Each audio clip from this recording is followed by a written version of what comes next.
My name is Pius Kadon, your host on the program Political Clinic. Political Clinic is a program that dissects government policies and reforms. And then here, we find a solution to some of these policies that seem to have posed some issues to you and I. On today's edition of the program, we shall be looking at the role of subnationals in the nation's economic growth. And my guest for today's edition of the show is a prolific author and, of course, a policy maker, Dr. Reuben, who joins us live from Lagos State, Nigeria.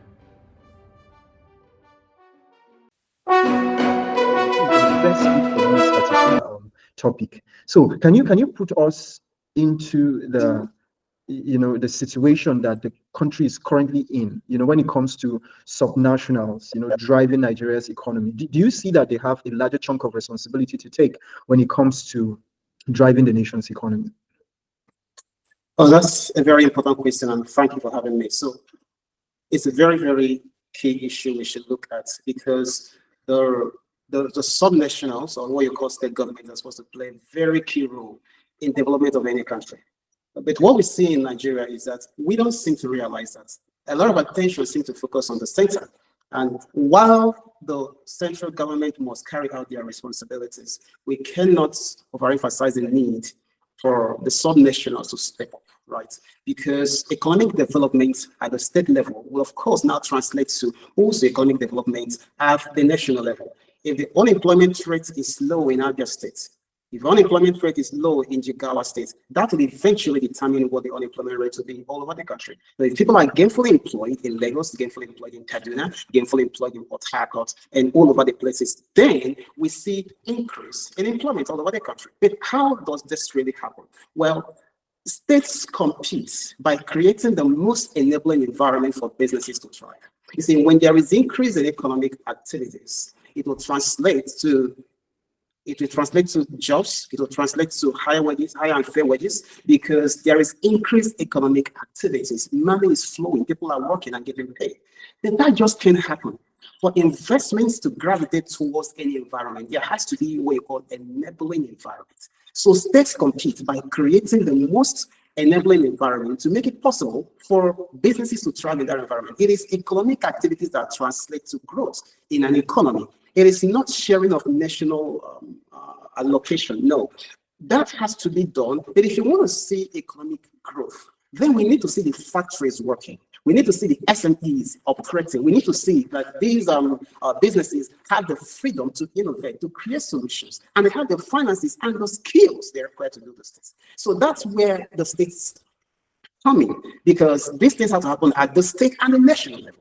So I'm going to stop there, but I think that gives you a little bit of an idea how these things actually play out. The states have to do what they need to do. There has to be increased economic activities at the state level. There has to be productivity at the state level. Do you understand? When that happens, it translates to economic development. And I did mention that states compete by creating the most competitive environment for businesses to thrive.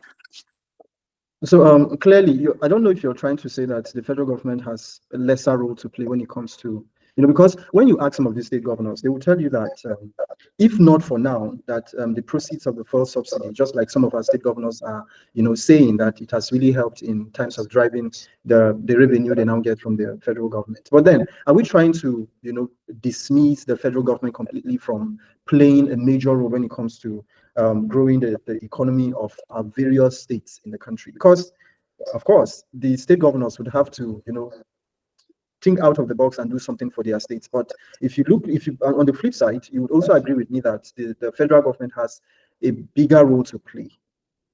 So are we dismissing the federal government completely from creating a sustainable or even a conducive environment for our economy to thrive? Not at all. I'm not dismissing the role the federal government has to play, but I'm trying to emphasize what the state governments have to do, because there seems to be a disproportionate attention on what the state government has to do. But do not forget that every month when the allocation is shared, the federal government gets the share, and then the state governments and local government gets their share. So I believe that the focus is the role of the subnational, so I'm focusing on that, right? And because you see, let me give you an example. In Nigerian states, where states are competitive, right?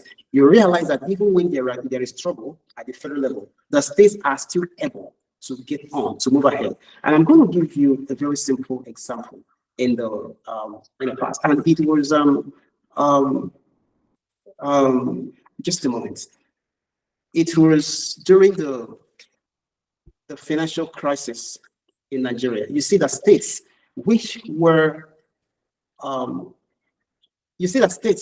competitive, like Lagos and Ogun State, fared better when there was a decrease in the when there was some. Trying to get these thoughts together for you. Just give me a moment. Let me point you to a very clear example of that. Okay. Do you mind if we start this all over again because of this short break? There's something I'm trying to do, and I don't want to give you that example. Maybe while trying to get your thoughts together on that, can I take you back to something, most probably? Maybe while you try to gather your thoughts. Okay, you can do that. I don't want to miss that thought because it's very key. I want to address that question you raised, and I don't want us to miss it. Right? Interestingly, it's something I have somewhere, and I'm trying to get it for you. Perhaps before the end of the show, I will take you back to the question, so you address it. Okay, yes, let's go ahead. Yeah, so I would like to take you to a part where some Nigerians are sharing their concerns about. If you go to states like Benue State, where it is known for the food basket of the nation, you go to states like Jigawa, where you have some natural deposits. They're talking about gold and ore. In states like Zamfara, in states like Plateau, where you have tin, states like Nasarawa, where you have solid minerals. So a lot of Nigerians are concerned that why are these state governors not really leveraging on what they have? Like, okay, why are they not leveraging on what is deposited in their state? And that has raised a lot of concerns by a lot of persons, because if you look at the priorities of some state governors and then you just oppose it with what they are getting from the federal government, you realize that where they are channeling their funds to is not, in consonance with what they have. It's not in consonance with what they are supposed to use the funds for, with what the states have, with the state's deposit. So how do you think these issues can be addressed? Okay, so it is because our states are not competitive.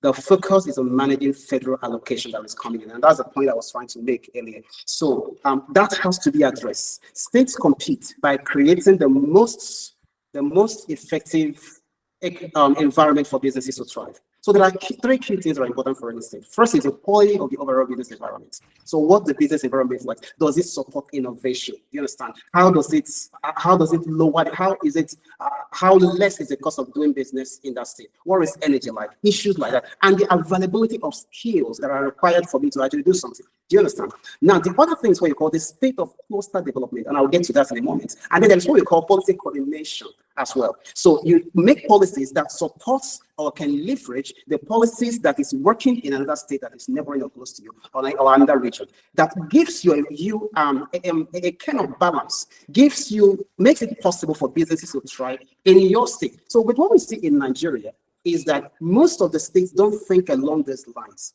The focus is on how to get federal allocation to build roads, to build schools, to build hospitals, and how to borrow when it's not sufficient to build roads and pay salary. So it's like we only focus on dealing with issues that does not support productivity. Dr. Brian, let me hold you up a little bit on that thought. Now, you talked about creating an enabling environment. The governors need to do that. But let's look at the basics upon which you can tie some of these successful business to. And then if you look at some of these basics, you're looking at the energy sector. And the energy sector majorly is so to speak, a responsibility of the federal government. And then when I mean energy sector, I'm looking at power. I'm looking at the fuel. In fact, we're having fuel crisis as a country right now. I'm looking at all of that. So if you are telling the governors that, okay, you're supposed to create an enabling environment, but then let's not also forget that one of those things that most of these businesses, whether SMEs or whatever you want to call them, are tied to these energy sectors. These energy sectors are like the basics upon which these businesses can thrive, upon which these businesses can have a formidable foundation. And if this energy sector is in shambles, who is to blame? The question is not who is to blame. The question is what has to happen. If if Nigeria has an energy problem, that is for sure. So the question is, what am I doing as a state governor to deal with energy crisis in my state, irrespective of the fact that we understand that this is something we expect the federal government to take care of? Are there alternatives? What about renewable energy, solar? Are there conversations? Are there conversations and investments that we can get into to help reduce the cost of energy in our state? Do you understand? Can we build power plants? Is it possible? In Abia State, for example, there is a power plant that they had to build in Aba or something. And we're looking at now, that shows what is possible. I'm not sure how well that is operating, how it's working, but at least it gives us an idea that there can be an option along those lines. If energy is a big issue, then the state government should declare emergency on energy and focus on finding solutions to energy. There are other solutions beyond the national grid. Do you understand? So yes, energy is a problem, and it's part of what has to be resolved. The idea is, rather than focus on making excuses or blaming the federal government, right? You start thinking of other ways to resolve the issues. Are there investments that can bring in to have independent power plants in your state? Are we even thinking about that, or are we focused on the fact that the electricity is not working? Those are the things I'm talking about. So I'm not saying the federal government shouldn't do.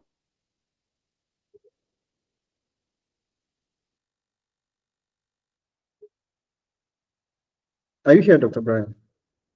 What they have to do. Okay, think about a situation where it is clear that the federal government isn't being able to take care of that. Should every state now rely on complaining and waiting for the government to do something? No, that shouldn't happen. So here's what to do. The states have to improve productivity in their business environment. And there are key issues. For example, they must first of all reduce the unnecessary cost of doing business. Energy is just one of them, right? There are also unnecessary processes that hinder businesses from thriving. They want to focus on infrastructure investments on the most different areas of economy. But for example, if you're an agricultural state, why is your focus on building an airport? You say it will bring international investment. That doesn't make sense for you. An airport could be sexy, it could be nice, but do you need it?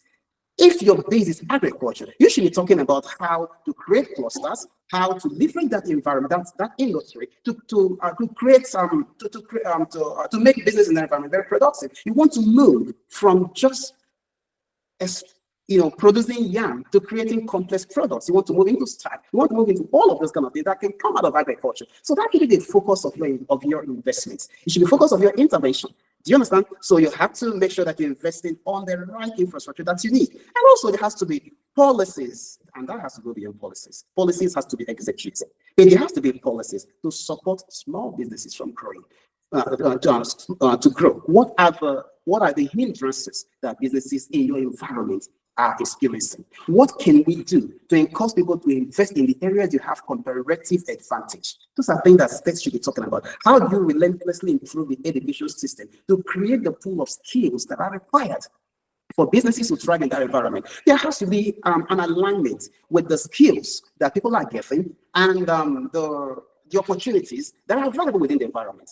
If that's not done, you can't have the skills that you need. And I'm going to stop there once again. Perhaps you. I want to take you to. You recently actually launched a book that sought to highlight some of the challenges or even some of the prospect of building a stronger or even building stronger states. Yes. So what do you consider as some of the building blocks of building a stronger states? What are some of the building blocks? So first of all, the states have to be competitive. The state's potential lies not merely in its resources, but in the power of a clear and cohesive vision to unlock opportunities. Now, that's very important. That is one of the keys we emphasize in that book, that you need to be competitive as a state, all right? And being competitive means, I've already talked about the need for your business environment, right? Innovation and all of that. And that is key, right? You've got to be competitive. Also, very importantly, you need to understand what drives state competitiveness. I've talked about the quality of the overall business environment, and that cannot be overemphasized. And then there is something called infrastructure and accessibility, all right? Good roads are not enough, they are good. Electricity is not enough, it is good. You have to talk about digital connectivity, and these are fundamental for productivity. You need to talk about your regulatory environment, all right? That helps you build an environment that can support productivity. We also need to talk about the access to finance and capital. Finance and capital does not just come, all right? They have to come because it will speak to the interest of those who are bringing the need. That you're asking people to bring funds is not sufficient. Finance follows where the best opportunities can be found. And you can't have the best opportunities until you create an environment that can support productivity. All right. That means there has to be. Yeah, Dr. Brian, let me chip in on that. Okay. If you are talking about creating an environment, let's also look at some of the burdens that, say, for example, some of these SMEs are faced with. Not quite long. We were, I cannot completely say that Nigerians have come out of the shocks of this fuel subsidy removal.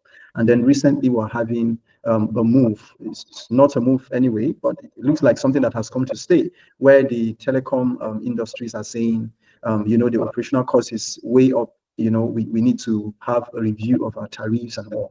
And then they are saying they are going to have a 50% increase. Are we also looking at some of these things factoring into our sustainable economic growth? Because if you heap some of these burdens on SMEs, and then you are expecting your economy to grow with this level of so I don't know if for you it's a welcome idea, if it's I understand the situation with the telcos. It's a very difficult situation in Nigeria, and the governments at the regional level and the national level has to come in and play a role where they have to play a role. But you see, the U.S. Postal Service has not been profitable for the last time I know. You know why? Because it is part of the engine block for their e-commerce, and the idea is to keep it running, because as e-commerce, succeeds, government gets return. So there are certain things that has to be subsidized. And nobody says that subsidy must be limited to the federal government. A state can actually subsidize something. Nothing's wrong with that. For example, a state can subsidize. Yes, I was going to say you should give us a few examples of the things the state government can subsidize. Yes. Yeah, so a state can subsidize something. Nothing is wrong with that, right? A state, for example, can decide to subsidize the cost of energy. That is possible. A state can also have conversations with the telcos. So, for example, imagine a state invests in digital technology and have this ensure there is strong connectivity in a state. So you not only get that, it's not just that you're paying the telco, they actually have a very strong service, right? Imagine a state investing in fiber optics to strengthen digital connectivity in their state. Now, those are possible things that can be done. I've talked about how a state can actually subsidize the cost of energy by collaborating with the relevant unions that distribute food. That is possible. Nobody's having that conversation, but nobody says that a state cannot have an arrangement with the unions within a state to lower the cost of fuel in their particular state. That is possible. It can be done. So the burden is a lot on SMEs. Of course. As much as these telecoms industries have more like a genuine reason or even a justified cost to say we really want to raise our tariffs, do you see it as a welcome development? Looking at the time, it's difficult. Why is it difficult? It's difficult because you expect them to provide a service. All right. And if they don't provide the services, the users suffer. If they're not able to maintain their facilities, it is a problem. You understand that? So if they shut down, it is a difficult problem, right? So, and they are saying, listen, at the rate, look at what has happened to the Naira and the value of the Naira today. So they have to be able to survive. So these are difficult decisions. The only you feel it's justified? What did you say? The 50% increase is justified. I think the 50% is too much. I think it could have been less. But whether there should be an increase, I believe that there needs to be an increase. Now, that is something that many Nigerians will find very, very, very, they'll find it sad that I have said that. But I'm trying to be fair that the service has to be provided and at a cost. So how much less would you have advised that they opt for? I could have suggested maybe something like 15%. That could be a little bit manageable. It will still be difficult because I know many of them recorded and continue to record losses, but maybe 15%. Maybe the burden can be shared a little bit more. Okay. And maybe, so it's difficult. Nigerians are going to find it very hard because the purchasing power of the Naira is very low, of course. Now there is an increase, so it's a problem. And but that is what the situation looks like. And those situations can change if we are investing in addressing the real reasons why they happened in the first instance. We will have a problem if we focus on managing them cosmetically, just doing some things around the effects and not dealing with the real problems. Our real problem is that we lack the infrastructure necessary for productivity in Nigeria. And I think that the blame is not just for the federal government. I think that the state government should step up and realize that there have been democracy in Nigeria since 1999. You mentioned a while ago, you mentioned some areas that has strength in agriculture, has strength in some other minerals you mentioned. What has the states done through the years to strengthen their competitiveness in those areas? What have we done? We have simply focused on what can come out of oil. That's what we've been doing for since last I can remember, since let's just start from 1999. That shouldn't be that way. So should this be a wake-up call? How much can we go like this? We can't continue with citizens suffering, being unable to run their businesses, and we are even thinking of how to tax them and all of that. That's dangerous, you see. So we have to be able to deal with the real issues, as difficult as they are, you see. Invest in infrastructure, make the states, the business environment conducive. States should offer subsidies in certain areas to help businesses in those environments produce more. We can't just sit looking at the federal government, insisting that the federal government should do it. If the federal government is not doing it, what about you? You see, our approach to managing poverty shouldn't just be by dealing with the effects of poverty, sharing paper money. That should not be enough. We have to deal with the root causes. And there has to be a clear, cohesive plan that can take us to a destination. Not a 1 or 2 year plan that we run and then we start running for office again. That is not working. Government has to be a continuum. You see, there has to be a clear plan, a clear strategy that anyone that comes on board will find. And of course, this is very difficult because as we continue that conversation, we also dive into election and into politics and into voting and our voting patterns and the reason why we vote the way we vote, because sometimes we don't realize that democracy is not about voting. Voting is just a part of it. When democracy gives you the opportunity to participate in the government. What conversations right now, for example, are the constituents having with their elected members in the House of Representatives? What kind of conversation are they having? Because you see, we don't even understand what we can do that we can even recall those guys. What are they doing to help strengthen our business environment in our states? How could you have an Dr. Brian, I really love the passion you have for, how our subnationals, talking about the states and other, agency of the governments can engage the people and ensure an economic growth, a sustainable development and all. But let me say, I'm going to put you on the spot right now. Okay. For all the state governors that have been, trying their best, so to speak, in order to complement the federal government's effort, and just recently during the New Year homage, a few state governors who visited the president in his Ikoyi residence in Lagos, saw when the president was telling them that you are the closest link to the people, so you are the ones to make the work easy for me. You're the ones to make everything much more, possible. When it comes to reaching the people directly, you need to create the enabling environment. You need to create the land. You need to do a lot of things, since you are the closest people to our electorates. Now, do you feel that there are a few state governors who must have hit to this particular, admonition by the president? Do you think there are a few of them that have probably stood out amongst a few others that are still lagging behind? I'll talk about Lagos. Lagos is frequently cited as a model for competitiveness in Nigeria. Lagos GDP is up to 30% of the nation's GDP. That's a contribution, up to 30%. And the state consistently attracts the highest level of FDI. Now, that's something we want to ask ourselves, why does that happen, right?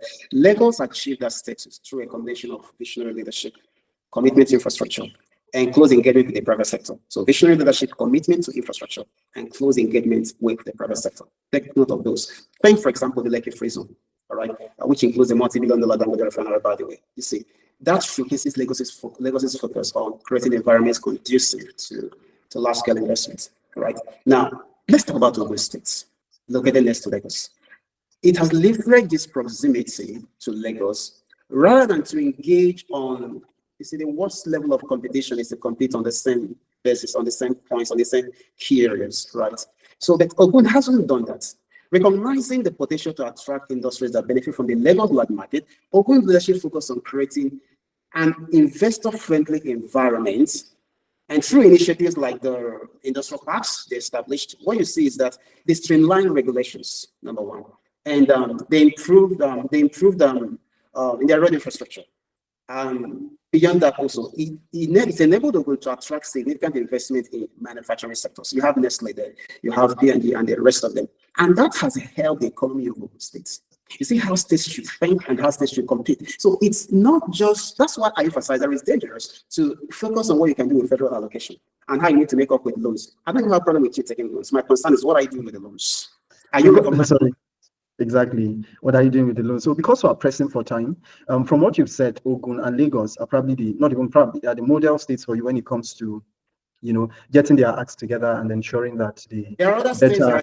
that are doing some real things. I mean, Kano has a strategy around high value agricultural products, and Kadon is also doing quite some beautiful stuff. So that I just mentioned because Lagos and Ogun, stood out for me. Let's go ahead. Yeah. All right. So, like I said, we're actually pressing for time. I would like to take you back to one of the questions that you were trying to put your thoughts together. I don't know if you can quickly, respond to that, maybe in a few minutes, so we round up. Okay, maybe you could ask me that question again, so that I'm sure that. Okay, the question has to do with states. You were talking about competitiveness and Yes. how, and then I spoke on the fact that some of these states have a few things that they could leverage on, but then it seems like their priorities need to be shifted from leveraging on what is more like a larger deposits that can be found there. Oh yeah, I remember that. Yes.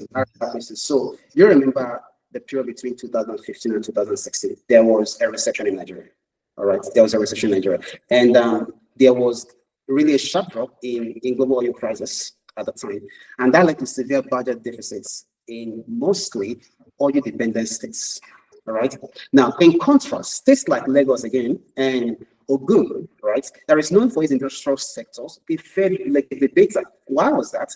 Because of a diversified economy, because of competitiveness, because of I just spoke about some things about them, right? In terms of infrastructure, relationship with the private sector, and all of that. So that enabled them to fare a little bit much better than other states. Now, that's what happens when states are thinking about building environments that support businesses to operate. Businesses, Dangote will not just get up, for example, and decide to go to Abia State to do what exactly? There has to be something taking him there. You see, you can't expect Jeff Bezos in America, for example, to just get up and start journeying to Kano State to do what exactly? You see, you can't expect BlackRock to channel investments, all right, in billions of dollars to abide in Abia State for what purpose? But if you could build an environment that will attract that. It was American companies that left America to go to China and Ireland to build bases. What happened to America? They were looking for skill. They were looking for cheap labor. They were looking for an environment to lower cost of doing business. So what are you doing as a state government to lower cost of doing business? It's more fashionable, easier actually, to just complain that the federal government isn't doing anything and the federal government should do something. It's very easy because it takes you out of, and because we have bought that narrative in Nigeria, it's very easy for us to support every governor saying that. But we should rise up to ask, Mr. Governor, but what are you doing about energy crisis in our state? Yeah, what are you doing to improve our education system so that we don't have to travel to America to go and forget the best skills? Can you do our education system? I think that's a better place to drop it. Mr. Governor, what are you doing about the education sector in our state? We don't need to travel out of the country to improve on our education sector. Dr. Brian, I want to thank you so much for being part of the show. It's always a delight having people like you join us and share their insights on some of these government policies and what we need to do as a country to improve our economy and then to ensure that we have a sustainable growth at the end of the day. Thank you so much for joining us.